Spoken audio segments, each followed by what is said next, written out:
Good morning student. आज जो हम चैप्टर पढ़ाने जा रहे हैं वो है समाज मनोविज्ञान की विधियाँ।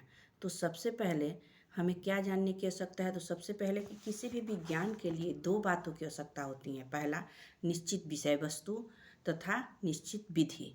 जब हम विषय वस्तु का तात्पर्य उस विषय से करते हैं जिसका अध्ययन विज्ञान करता है, और विधि का तात्पर्य क्या है? तो उस कार्य विधि से है जिसके द्वारा उस विषय वस्तु का अध्ययन किया जाता है। समाज मनोविज्ञान की विषय वस्तु सामाजिक परिस्थितियों में होने वाले व्यक्ति के व्यवहार से है। इसके अध्ययन के लिए किन किन कार्य विधियों का उपयोग किया जाता है वो हम आज आपको बताएंगे। तो सबसे पहले लिखिए कि निरीक्षण विधि। तो निरीक्षण विधि क्या है? तो दूसरे विज्ञान की तरह समाज मनोविज्ञान में भी निरीक्षण विधि का व्यवहार व्यापक रूप से किया जाता है, मतलब विस्तृत रूप से किया जाता है। सामाजिक समस्याओं के अध्ययन के लिए इस विधि का उपयोग अक्सर किया जाता है। तो सबसे पहले मनोवैज्ञानिक पी.वी. यंग ने के अनुसार उन्होंने कहा कि स्वतः घटित घटनाओं के क्षेत्र द्वारा क्रमबद्ध एवं सुविचारित अध्ययन को निरीक्षण कहते हैं। जो भी क्रमबद्ध अध्ययन एवं सुविचारित अध्ययन किया जाता है उसको हम क्या कहते हैं? निरीक्षण कहते हैं। चैपलिन ने कहा कि जब हम तथ्यों को एकत्र करने के उद्देश्य से किसी चीज की साभिप्राय परीक्षा को निरीक्षण कहते हैं। ये दो मनोवैज्ञानिकों का परिभाषा हुआ। तो इसका जो स्पष्ट अर्थ निकलता है वो पहला है, निरीक्षण एक साभिप्राय अध्ययन है। निरीक्षक किसी सामाजिक घटना का अध्ययन एक निश्चित उद्देश्य के साथ करता है। ठीक है बच्चों। दूसरा विधि लिखिए। इस विधि द्वारा किसी सामाजिक घटना या विषय का अध्ययन प्रत्यक्ष रूप से किया जाता है, यानी निरीक्षक अपने नेत्रों द्वारा यानी अपनी आँखों द्वारा निरीक्षण करता है, लेकिन आवश्यकता होने पर वह यंत्रों का व्यवहार भी उसमें किया जाता है। अब इसका तीसरा पॉइंट लिखिए। इस विधि में क्रमबद्ध अध्ययन किया जाता है। निरीक्षण नियोजित एवं संगठित होता है।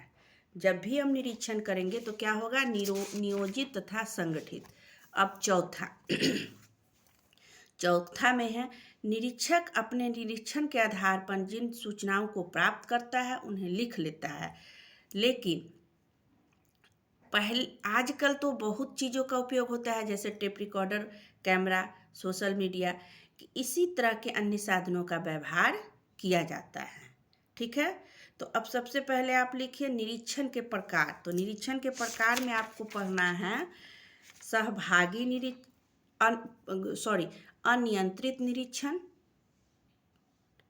अनियंत्रित निरीक्षण में सबसे पहले आपका आएगा सहभागी निरीक्षण। तो आज हम इसी पर चर्चा करेंगे। तो अनियंत्रित निरीक्षण में लिखना शुरू कीजिए कि अनियंत्रित निरीक्षण एक अनियंत्रित वातावरण में निरीक्षण कब किया जाता है? अनियंत्रित वातावरण में निरीक्षक अध्ययन विषय को नियंत्रित नहीं करता और न किसी चर को परिचालित करता है, यानी मैनिपुलेट करता है।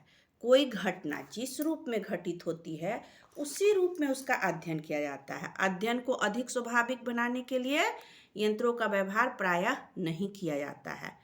अनियंत्रित निरीक्षण के दो प्रकार हैं। सबसे पहला है सहभागी निरीक्षण और दूसरा है असहभागी निरीक्षण। तो आज हम सहभागी निरीक्षण पर चर्चा करेंगे। तो सहभागी निरीक्षण कहते किसे हैं?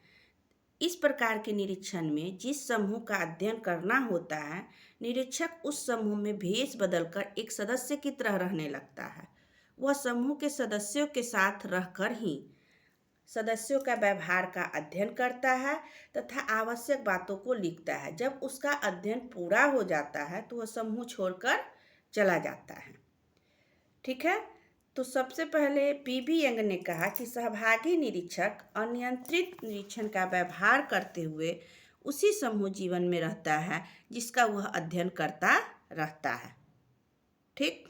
अब आप इसको एक उदाहरण से समझिए कि जब आदिवासियों के सामाजिक जीवन के अध्ययन के लिए निरीक्षण विधि का व्यवहार किया जाता है तो निरीक्षक क्या करते हैं? भेष बदलकर आदिवासी समाज में रहने लगते हैं।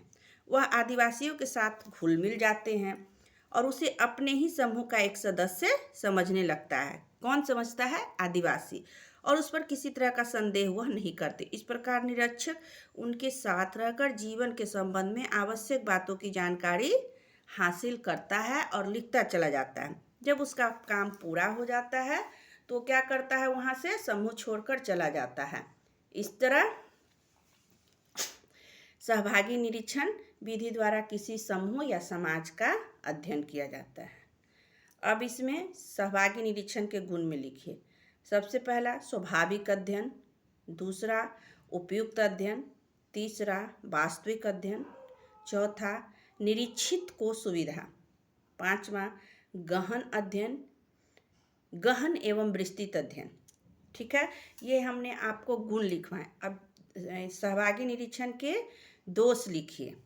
सबसे पहले लिखिए, पहला लिखिए वस्तुनिष्ठता, दूसरा तटस्थता का भाव, तीसरा सीमित क्षेत्र, चौथा चूक का खतरा, तीसरा चूक का खतरा, चौथा दलबंदी का खतरा, पांचवा निरीक्षक की कठिनाई। ठीक है, तो अब हमने आपको ये पूरा पॉइंट बता दिया और अब आप निरीक्षण में लिखना शुरू कीजिए। सहभागी निरीक्षण का पहला में स्वाभाविक अध्ययन में कि सहभागी निरीक्षण का एक गुण है कि इसके द्वारा जो अध्ययन किया जाता है वह काफ़ी स्वाभाविक होता है। ठीक है, कारण इस विधि में अध्ययन परिस्थिति को नियंत्रित नहीं किया जाता, बल्कि जिस परिस्थिति में कोई व्यवहार होता है उसी स्वाभाविक परिस्थिति में उसका हम अध्ययन करते हैं। दूसरा लिखिए, दूसरा कब इस उपयुक्त अध्ययन, इस प्रकार के निरीक्षण में उपयुक्त अध्ययन संभव होता है। निरीक्षक समूह के बहुत निकट होता है, इसके सदस्यों के साथ निकट संपर्क स्थापित कर लेता है। अब तीसरा में आइए, वास्तविक अध्ययन।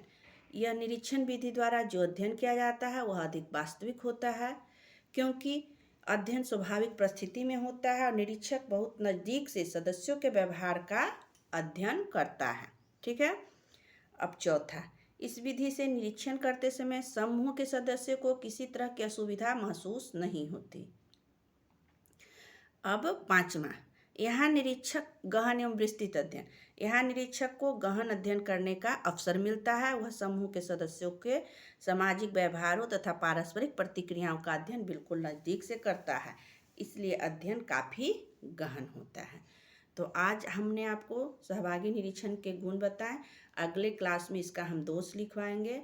आप हमें लाइक कीजिए, सब्सक्राइब कीजिए और आप हमारे चैनल को फॉलो कीजिए। Thank you.